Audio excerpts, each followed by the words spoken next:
porque ainda não entendemos, apesar de tantas religiões, o espírito do amor preconizado e vivido por Jesus Cristo. Face a acontecimentos de tal natureza e outros mais hediondos, os benfeitores espirituais pedem-nos que façamos uma viagem de volta ao Evangelho. Estamos empaturrados de ciência. Estamos dominados pela tecnologia de ponta. Mas estamos tão indiferentes ao sofrimento do próximo. Às vezes comovemos-nos com uma tragédia do outro lado do globo e não temos olhos dentro de casa para ver a família chorando na mais tremenda solidão e na mais cruel amargura. É necessário que voltemos ao Sermão da Montanha. Nós, os cristãos, que fomos aquinhoados com a honra incomparável de conhecer Jesus.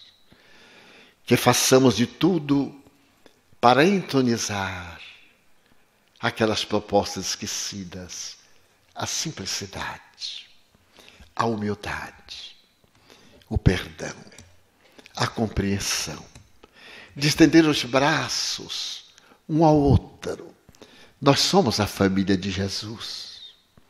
Nós já estamos vinculados a Ele através da história desde o século XII, pela suave e doce presença de Francisco de Assis. E depois que Allan Kardec restaurou a beleza da porciúncula e que demonstrou que somente a caridade é que dá vida e é o lubrificante da vida, nós precisamos urgentemente de voltar a Jesus, de voltar às bases, retornar ao início, esculpir as coisas simples. Ao invés de afugentar uma criança miserável, dar um sorriso é apenas uma criança.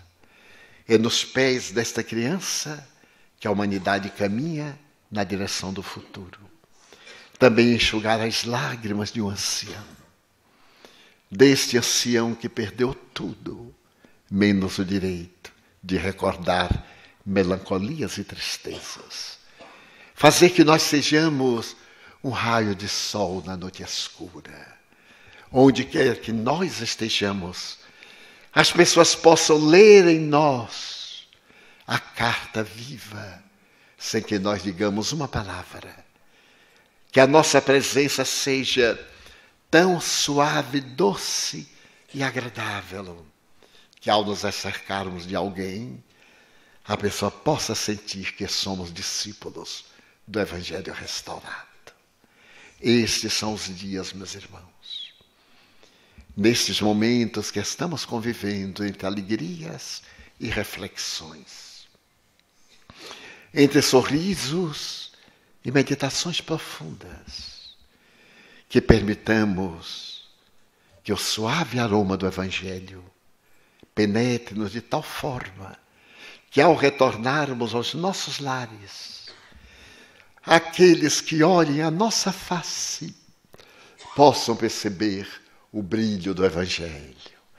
Eis que eu vos trago boas novas de alegria. E depois que ele veio, a humanidade nunca mais foi a mesma. A sua força foi tão imperiosa que ele dividiu a história da humanidade, antes e depois. Tergiversamos. Os instintos primários, a sombra, o ego, têm nos dominado nestes 20 séculos. Mas amanhece uma era nova. A transição planetária aí está. Os grandes missionários de outra dimensão estão chegando. Já estão entre nós. Aqueles grandes gênios do passado, desde os grandes pensadores do Oriente, as escolas clássicas do Ocidente greco-romana, os gênios do Renascimento, as estrelas que apareceram na noite medieval, os grandes cientistas, Os conquistadores estão de volta.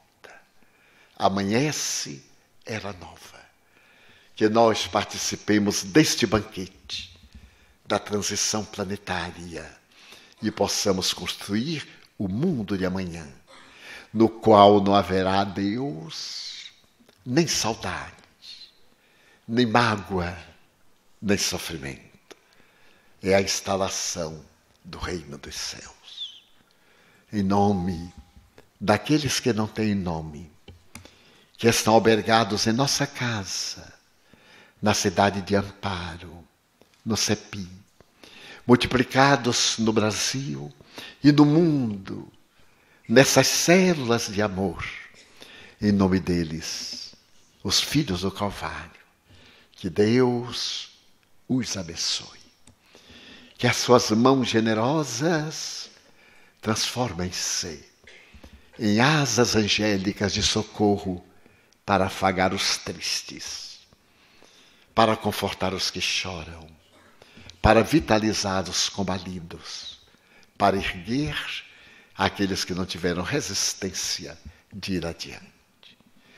Que o Senhor de bênçãos nos abençoe e que uma doce paz tome conta de nós em a noite de hoje, para que amanhã nós iniciemos uma outra etapa